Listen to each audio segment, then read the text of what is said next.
Senhor e fez um voto poderoso de Jacó. Não entrarei na minha tenda e não... Peraí, desculpa, a tela está na frente.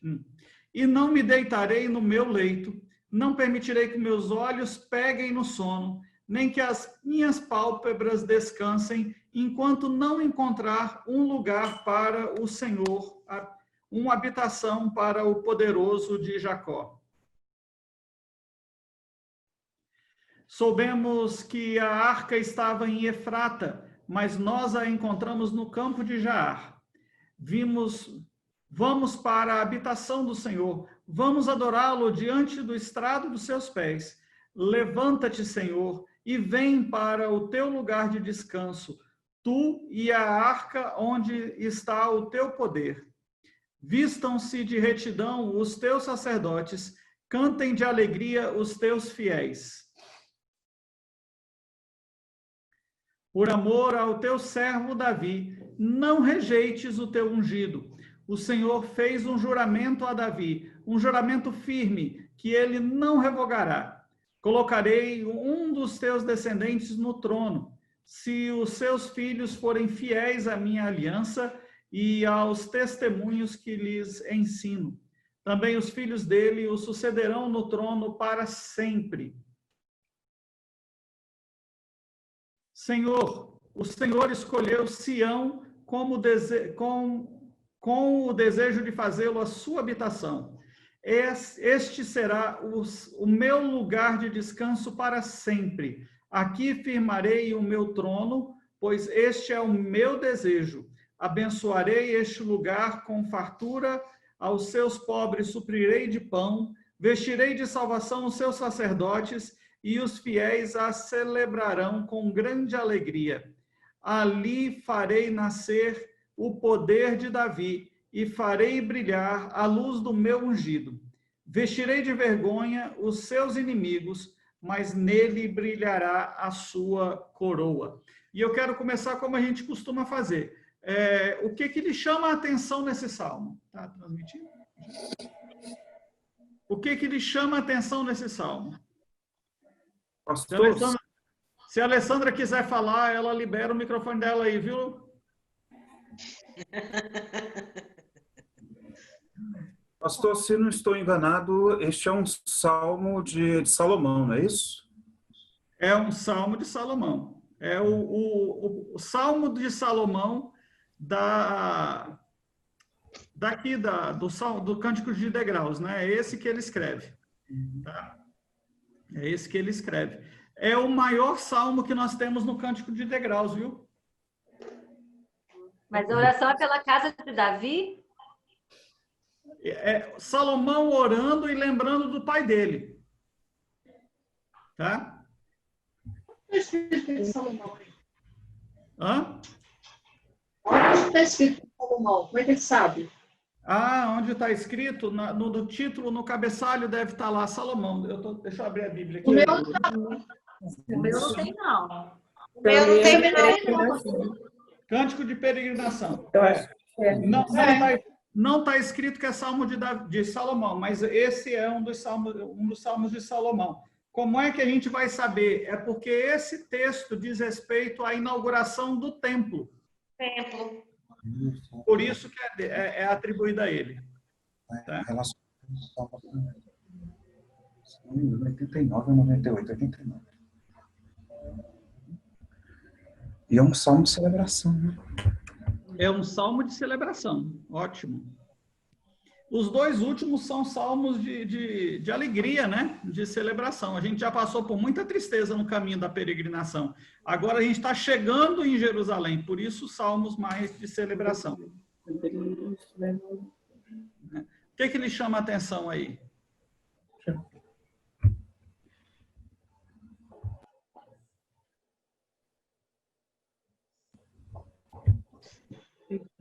Eu acho que é o número 1, lembra-te, Senhor, a bem de Davi de todas as suas aflições. Porque passou, igual você falou, passou por muitas aflições até chegar à alegria. Mas não é isso que ele está dizendo, não. Não? Então, não. Não. Ele está falando aí, quando ele fala de Davi aí, ele está falando das lutas que Davi teve para se tornar rei, tá? E a dificuldade o desejo que ele tinha de construir o templo e ele não pôde, Deus falou que ele não podia fazer, não podia construir, então toda a luta que ele fez para preparar tudo para que seu sucessor aí, o seu descendente, pudesse fazer no lugar dele.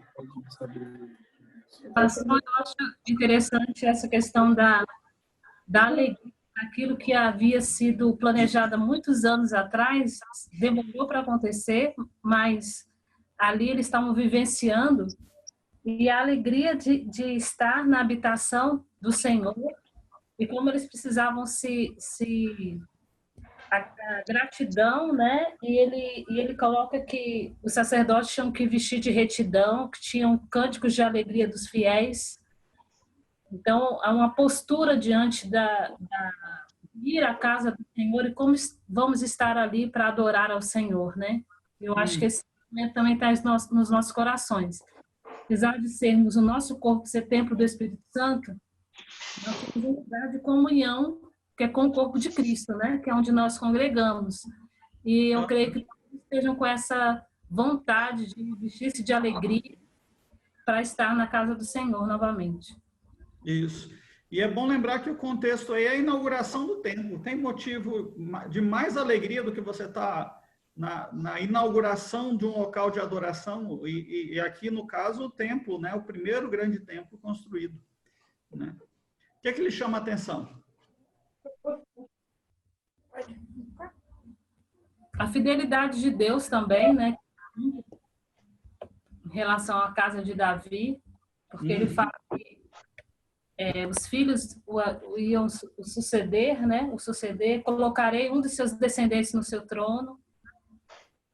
Que a palavra de Deus se cumpre, né? É verdade, é verdade. Deus não falha.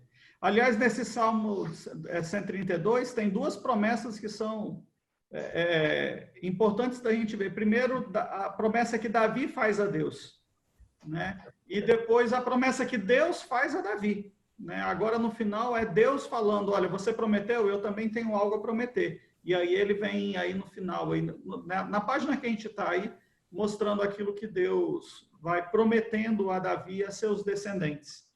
Né? Isso é muito interessante aí de pensar. Vamos esmiuçar um pouquinho o Salmo? Se você quiser falar, aí embaixo na tela, você vai ver uma carinha de emoji aparecendo, e você clica lá no emoji, tem uma mãozinha assim, ó, e aí aparece para a gente que você quer falar, tá? Assim fica mais fácil. Vamos caminhar, então. Vamos considerar algumas coisas aí do Salmo 132. Primeira coisa que a gente tem que lembrar o que nós conhecemos de Deus é porque Deus se revela a nós. Se Deus não tivesse contado nada dele para a gente sabe o que a gente saberia de Deus? Nada, porque o homem nunca conseguiria chegar até Deus. Tudo o que a gente sabe é porque Deus revelou. Ele se mostrou aos seus servos, ele mandou que fosse registrado, e o registro que nós temos é a Bíblia, e a gente conhece Deus porque a gente lê na Bíblia aquilo que ele se revelou ao longo da história, né? E o cristianismo é uma religião que se desenvolve basicamente através do relacionamento, é a história do relacionamento de Deus com o seu povo, é o registro histórico. Se você olhar direitinho todo o desenrolar da Bíblia, de ponta a ponta, Deus se revela a um homem, trabalha na vida dele, e essa é a história que está escrita ali. Se o homem acertou, se o homem errou, se ele pecou, se ele viveu uma vida santa, é o que está ali. É a história de um relacionamento de Deus com o seu povo. Né? Então, para que a gente possa conhecer Deus, nós precisamos conhecer essa história, a história desse relacionamento entre Deus e o povo. Isso está registrado, é a palavra de Deus que vai nos registrar aí, tá? O Salmo 132, ele está dividido aí em 4 partes. Dar a Deus o lugar que lhe é devido, expressar a Deus o nosso louvor, as promessas de Deus e as bênçãos de Deus.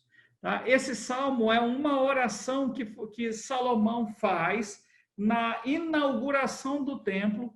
Para que a gente possa entender, a gente vai ter que olhar todo um contexto histórico. Então, para chegar no Salmo 132, a gente vai ter que voltar lá em Gênesis para desmembrar aquilo que ele está falando ali, para tirar o que ele está falando, né?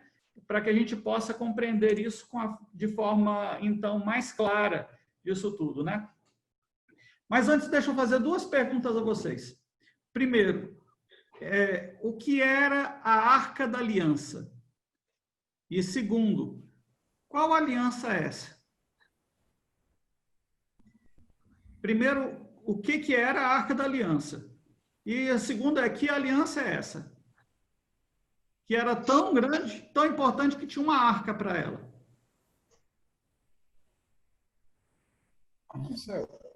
Eu não, responde você.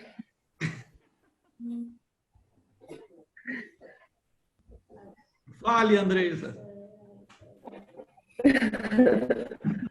Eu estou falando para ele, que ele que está falando aqui, responde, as tábuas, quando Moisés traz as tábuas, né, com os mandamentos.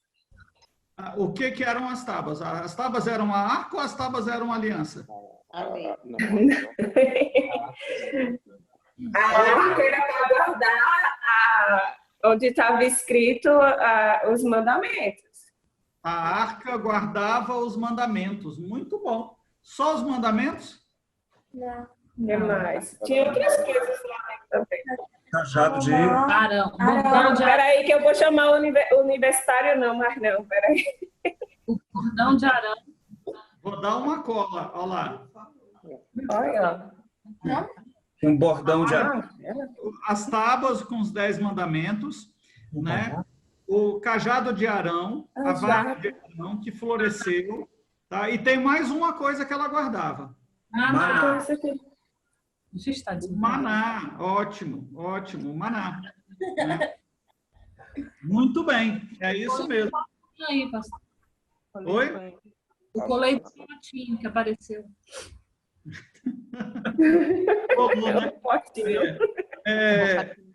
Mas se a arca era algo tão importante, a arca era feita de madeira de acácia, toda revestida por dentro e por fora, por ouro batido, não era para ser o ouro derretido, ele já tinha sido refinado, feito chapas, e ele então era batido e decorado, mais ou menos como essa réplica que está aí.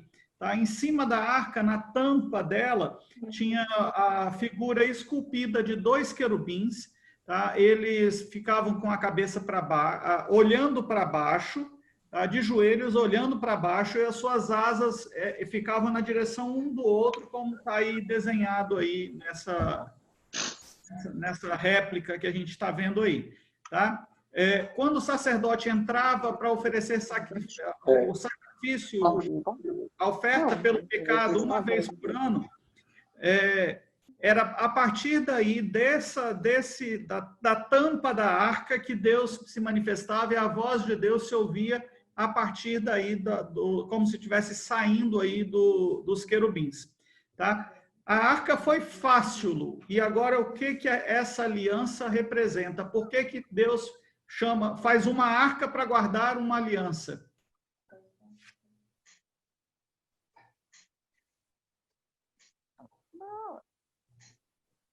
Para que o povo visse. Mas o povo não podia ver. Ela ficava Mas sabia guardada. que ela existia. Sabia que ela existia, o povo não podia chegar, somente o sumo sacerdote podia chegar perto dela. Tá? E mesmo os levitas, na hora de transportar, tinham que primeiro cobri-la com um véu azul, fazer toda a amarração dela, né, com cordas, para depois ser transportado. Então, mesmo quem transportava não via a arca. Né? A gente tem a descrição dela em Êxodo, mas o povão mesmo não podia ver.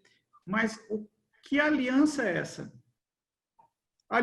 Talvez a pergunta tenha que ser assim, o que é uma aliança?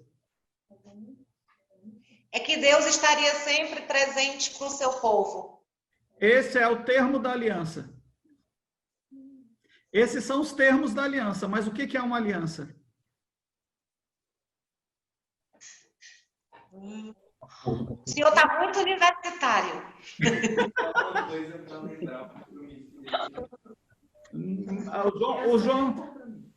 O João está falando, é alguma A coisa... aliança, né? Ela não é no infinito, né, pastor? Não, você está falando disso aqui? Não. Isso aqui é um anel, que representa uma aliança. Compromisso. Como a arca representava. Pastor, uma A aliança é um contrato. Ali, ó, tá próximo. Aliança é o compromisso. É um compromisso, Era mas isso que ele queria fazer comigo. olha só, é um contrato, mas não é um contrato como a gente tem hoje, interpretado como a gente tem hoje. Por quê? Porque num contrato tem duas partes, certo? Nesse caso aqui, Deus e o povo. Num contrato, quando uma parte não cumpre o seu acordo, a outra parte está desobrigada a cumprir. Não é assim num contrato? Porque quebrou o contrato. Na aliança, não. Na aliança, mesmo que uma parte não cumpra a parte dela, o fiador final é Deus e você faz esse acordo com Deus, certo? Deus nunca vai deixar de cumprir a parte dele, e por isso que é aliança. Por isso que quando a gente casa, a gente coloca no dedo um anel que vai representar uma aliança.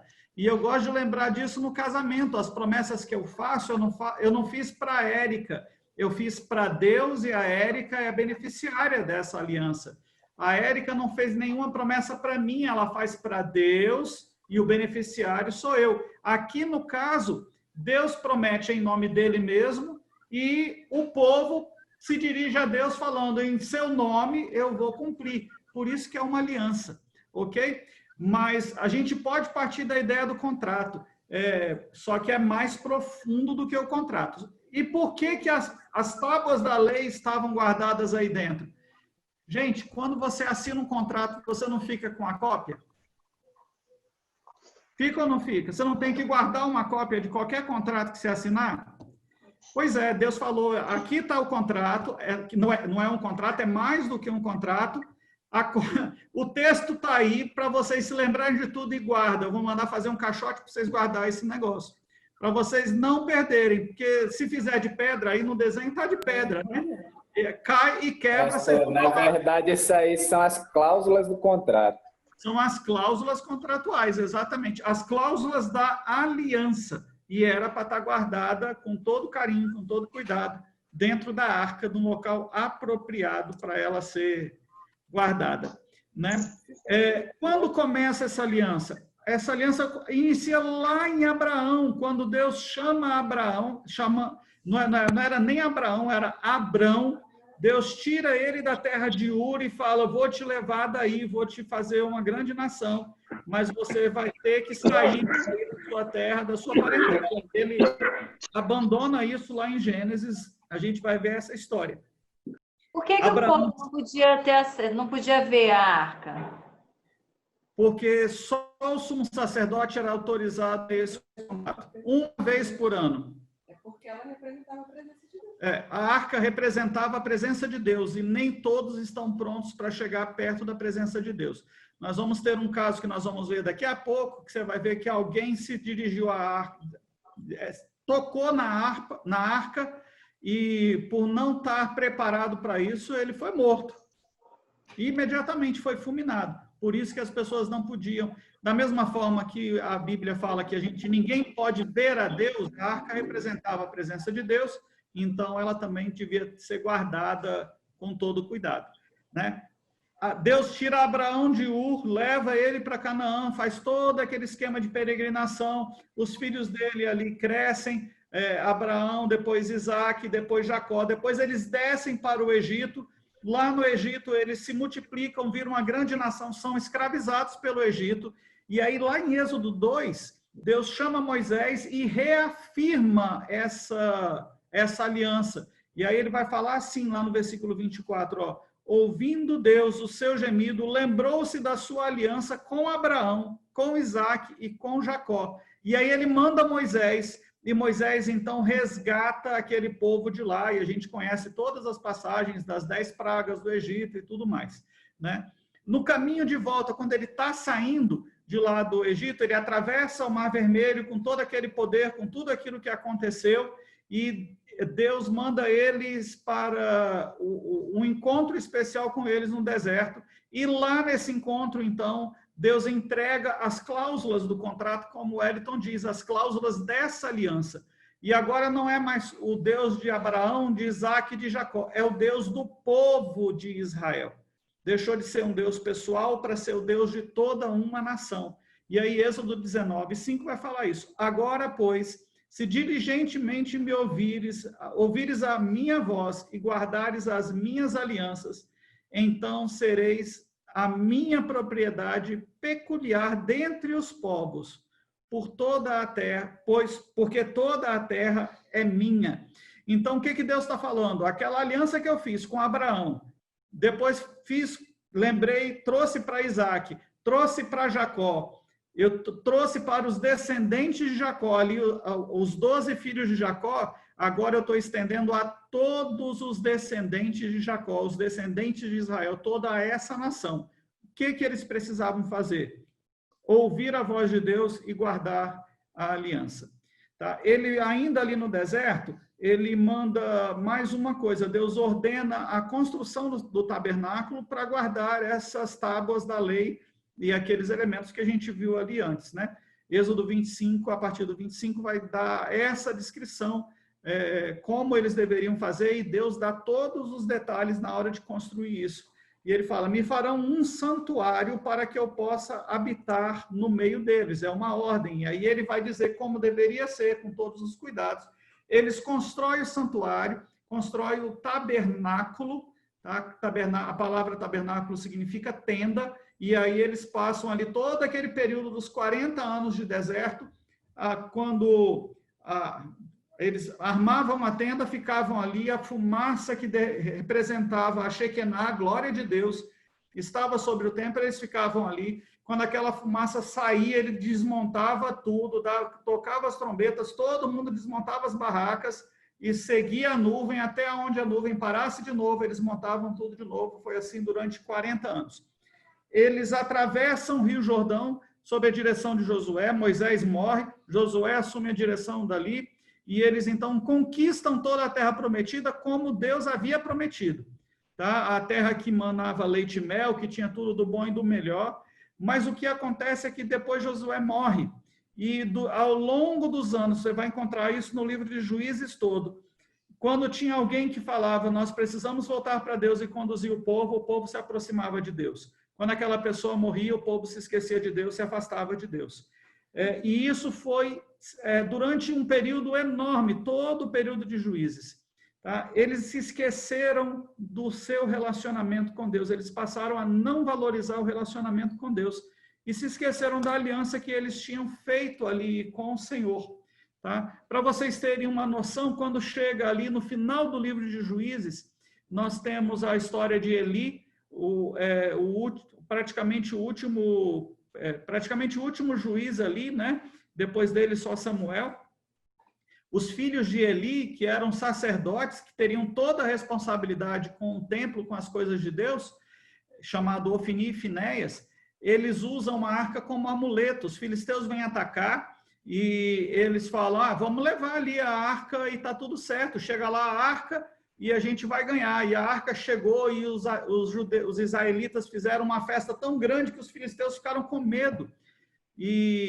Mas eles não estavam confiando no poder de Deus, mas olhando para a arca como se fosse um amuleto, né? E Deus não permitiu que isso fosse feito dessa forma. O que Deus faz? Deus permite eles serem derrotados e a arca então é tomada, é levada pelos filisteus, é colocada diante do templo de Dagon. E é interessante que Deus mesmo providencia o retorno. Né? Ali no templo de Dagon, Dagon cai várias vezes, se quebra, a imagem de Dagon se quebra, curvada, prostrada diante da arca da aliança, da arca de Deus. Né? Eles são feridos de doenças, de tumores, tem praga de rato. Eles entendem que aquela arca tinha poder demais, o Deus de Israel era mais poderoso do que o Deus dele, era temível, como eles falam. Eles colocam essa arca num carro de boi novo, puxado por vacas que estavam recém-paridas. Eles põem ela em cima com objetos ali que representavam tumores, representavam os ratos, que foram aquilo que os afligiu, feitos de ouro, mandou de volta para Israel, a arca volta. Chega num local chamado Bet-Semes. Lá em Bet-Semes era uma cidade de levita. Eles pegam a arca, matam os bois que puxavam aquele carro, com a madeira do carro eles oferecem um sacrifício ao Senhor. Fizeram direitinho. Mas a Bíblia fala que 70 homens daquela cidade, por curiosidade, você já ouviu falar que a curiosidade matou o gato, né? E eles ficaram curiosos para saber o que é que tinha dentro daquela arca, e eles abriram a arca e veio fogo do céu e consumiu os 70 de uma vez só. Os levitas deveriam ter orientado, não orientaram, e a omissão dos sacerdotes levou o povo à morte. O povo de Bet-Semes ficou morrendo de medo, pegou a arca e mandou para outra cidade chamada Kiriat Jearim, lá na casa de... Não é Obed-Edom, Obed-Edom é no final. Esqueci o nome dele. E aí ele vai para lá. Essa casa fica na casa de um outro homem por 20 anos. 20 anos, ficou esquecida lá. Davi pede, nesse período todo aí, desenvolve toda a história ali de Saul, do reinado de Saul, da queda de Saul, e agora Davi se torna rei, ele já é rei de Israel. E ao assumir Israel, fazer de Jerusalém a capital do reino, ele se lembra da arca e fala, eu quero a arca aqui na capital do reino.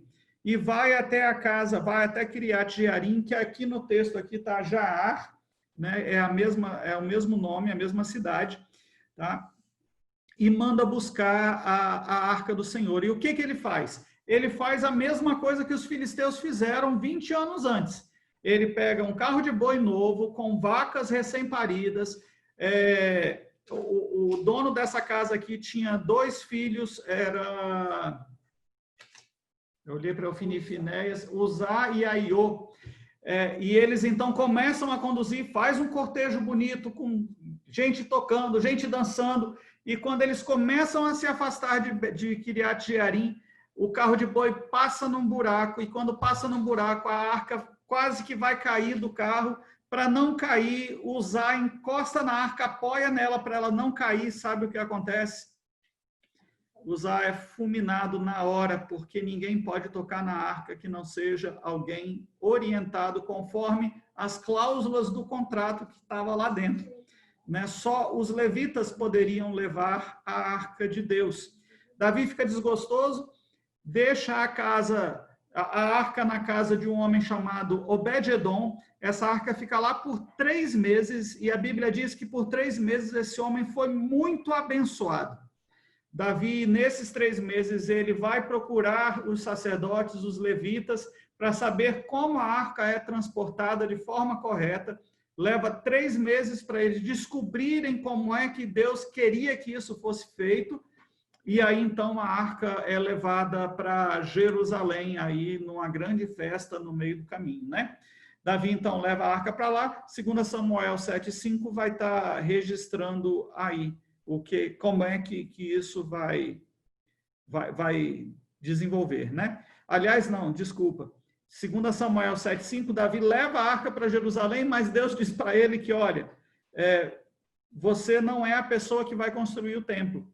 Era o desejo de Davi, mas Deus não permitiu. Por quê? Porque Davi, durante todo o seu reinado, se envolveu com muita morte, com muita guerra, e ele falou, sua mão está suja de sangue, você não pode construir um local para a morada do Senhor. Mesmo não podendo construir o templo, Davi se dedicou ao projeto. Então, ele preparou a planta, os recursos para a construção. A planta do templo é a reprodução, é a mesma estrutura da planta do tabernáculo. Tá? Ele organizou o serviço de adoração no templo, ele criou a função de músicos, de porteiro, de toda a estrutura como o templo deveria funcionar. preparou materiais e utensílios para isso, treinou aquelas pessoas antes do templo estar sendo construído. Ele chegou a comprar o local aonde seria construído, né, a eira de Araúna. Ele compra o local e deixa tudo pronto para que seu filho, então, pudesse construir. Salomão é que faz a construção, que edifica o templo. Essa construção começa no 2º ano de reinado de Salomão e leva 7 anos para que a construção pudesse ser concluída. Então, o Salmo 132 descreve a chegada dessa arca ao templo que Salomão havia construído para Deus. A arca representava a presença de Deus, ela tinha que chegar ao templo e ser colocada ali dentro do templo. No período de Davi todo, ela ficou dentro do tabernáculo, tá? Deus, representado pela Arca da Aliança, a partir dali habitaria o templo construído por Salomão. Certo? Tranquilo? E aí a gente vê aí 3 templos que são bem nítidos, bem claros nessa história toda, nesse contexto que a gente está vendo. Primeiro, o tabernáculo, um templo frágil, feito de panos, né, e peles de animais. A função desse templo era que ele tivesse, Deus caminhasse junto com o povo, certo? Só que ao longo da história do tabernáculo, Deus caminha com o povo, mas nem todos quiseram andar com Deus. Estavam próximos, mas não queriam ter compromisso com o Senhor. Salomão constrói um templo sólido, um templo de pedras, né? E vocês já viram algumas figuras do templo, eu já mostrei aqui, com muito mármore, muito granito, muito ouro, tudo pedras preciosas, uma construção bonita e sólida, mas ao longo do templo, todo aquele luxo, toda aquela demonstração de poder que Salomão mostrou, resultou apenas em uma religião superficial, uma religião de aparência, muito bonito para quem vê de longe, e muito feio para quem vê de perto, porque ela estava vazia, né? É tão vazio que quando você chega na destruição, a última referência que a gente tem da Arca da Aliança é antes da visita da rainha de Sabá a Salomão.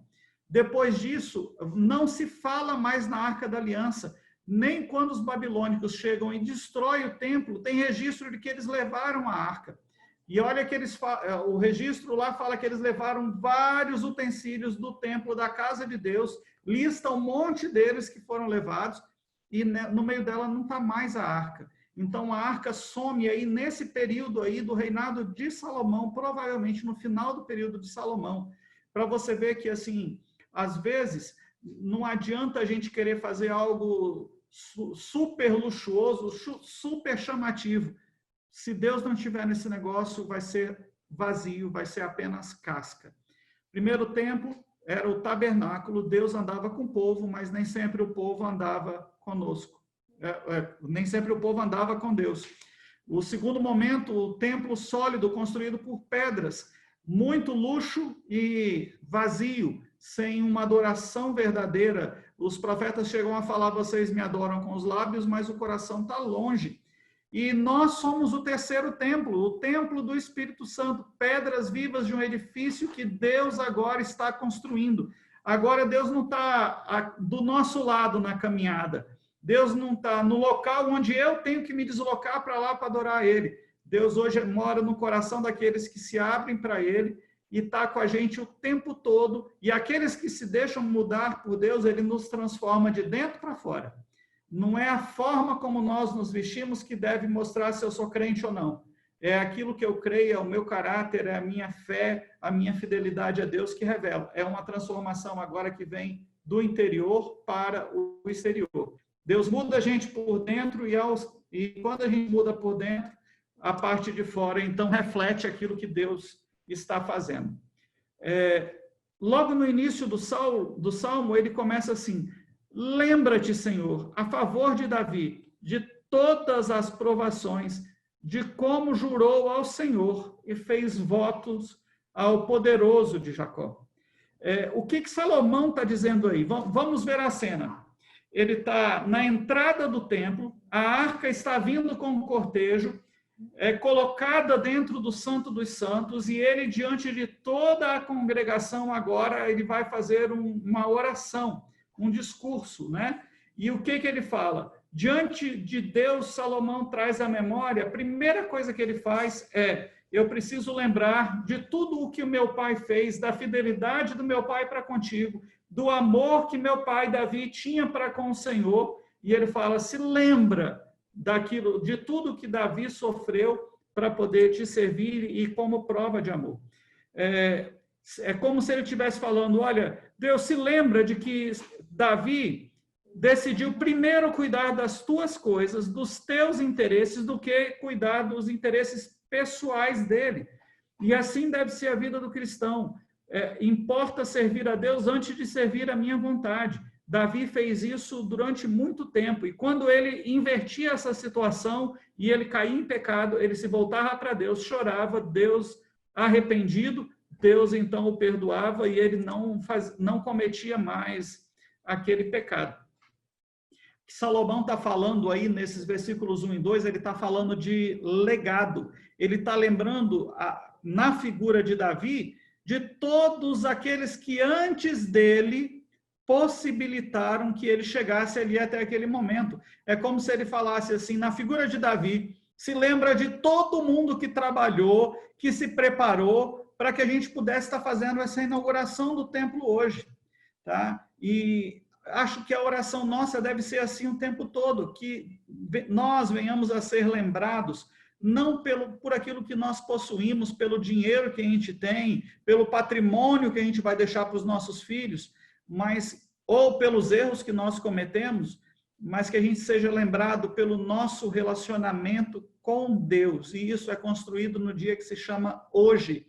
Não adianta você falar: amanhã eu cuido disso, porque o amanhã pertence exclusivamente a Deus. A gente não sabe, não pode fazer planos assim.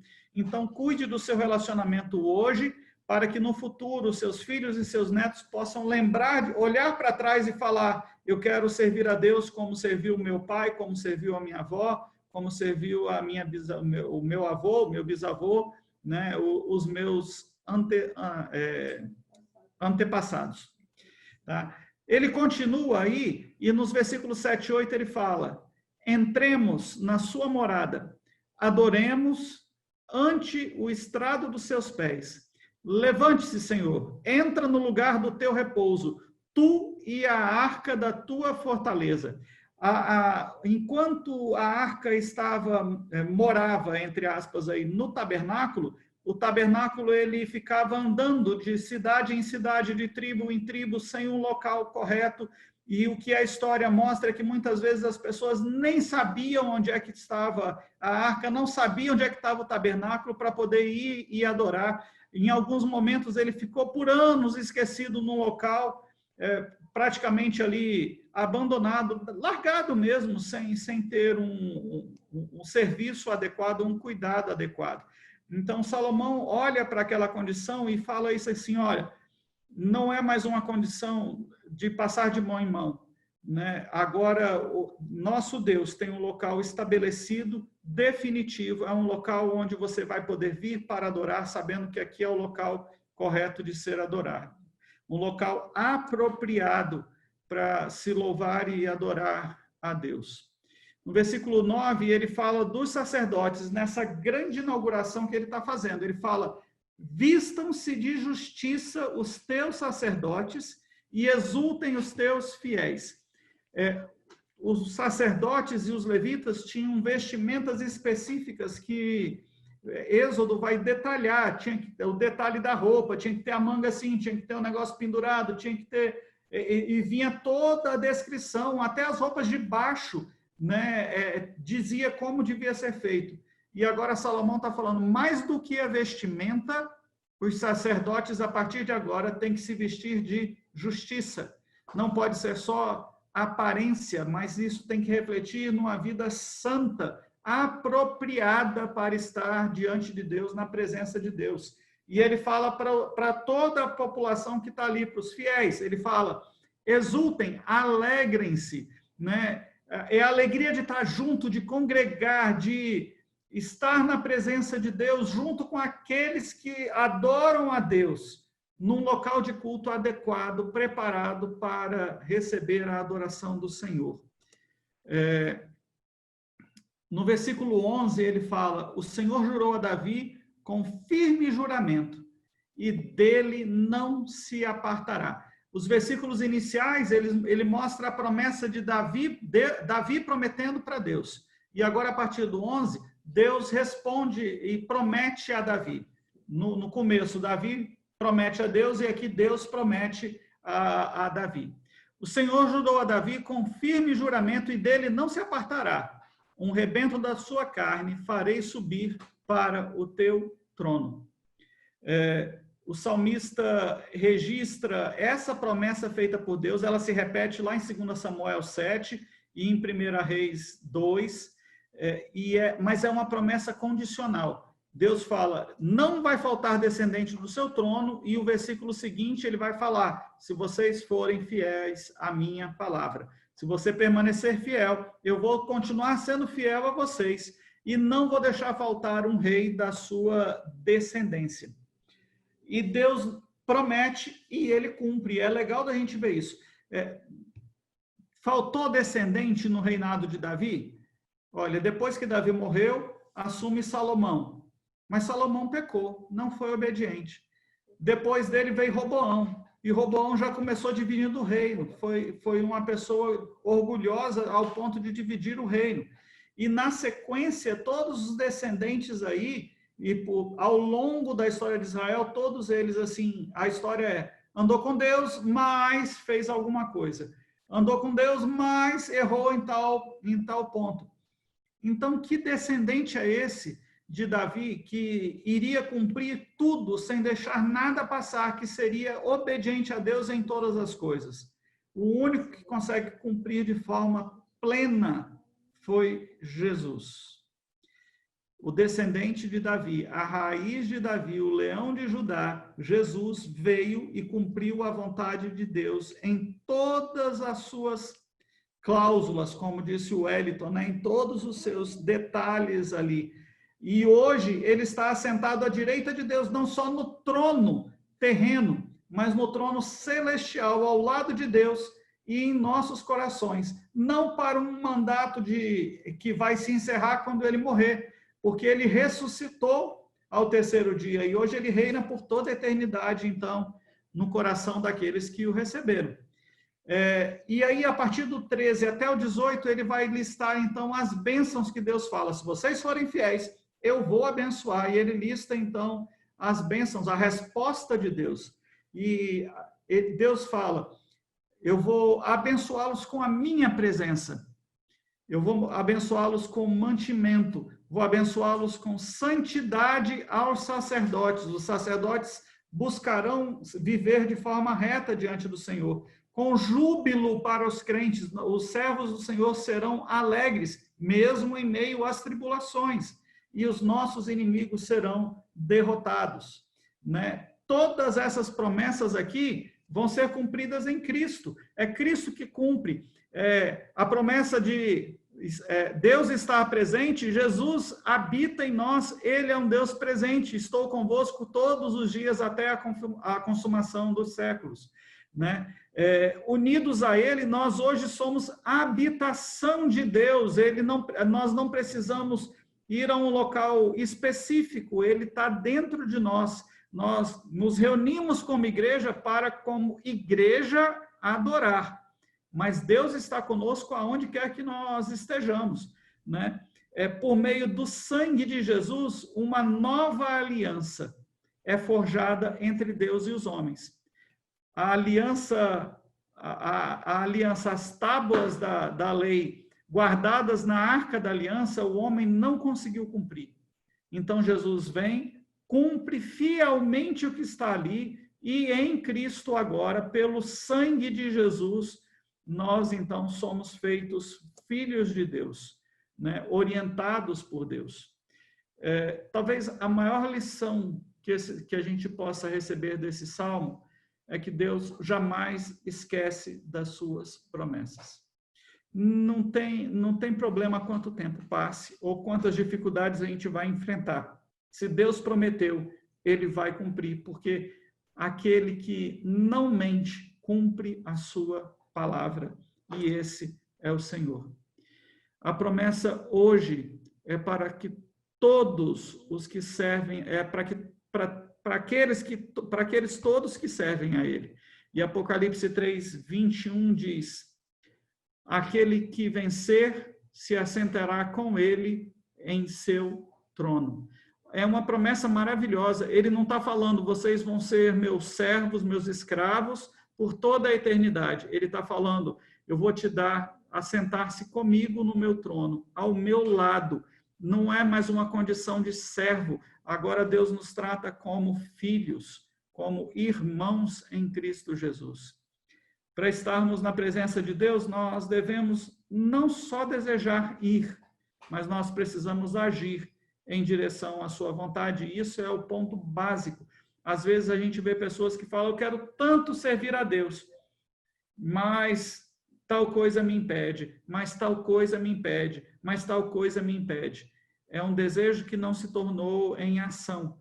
E isso precisa se tornar em ação. A gente precisa abrir mão daquilo que me atrapalha de chegar a Deus, se eu quero ver cumprido Apocalipse 3:21 na minha vida. Né? Se eu quero ter essa relação de intimidade com Deus, eu preciso agir em direção à vontade do Senhor.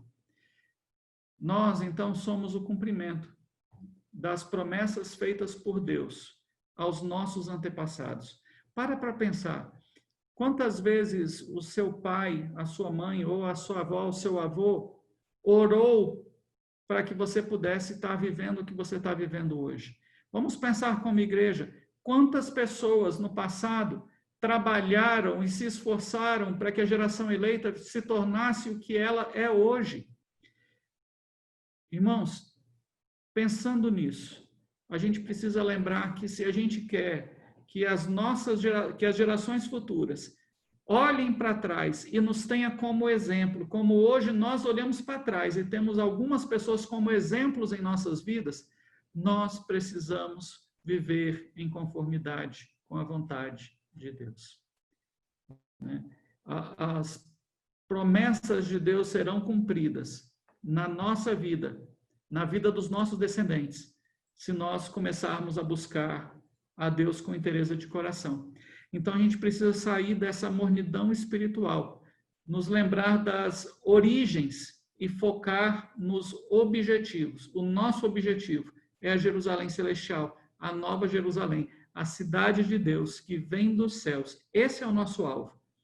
Trabalhando, olhando para trás, uma grande nuvem de testemunha que nos serve como exemplo e, vivendo esse exemplo, apontar para o futuro para que as gerações seguintes olhem para nós e falem, eu aprendi com a vida do Dário, eu aprendi com a vida da Sheila, eu aprendi com a vida do Armando, da Socorro, do Carlinhos, da Lu, né? E de todos nós aqui, o Wellington, Andresa, Ana, de cada um de nós.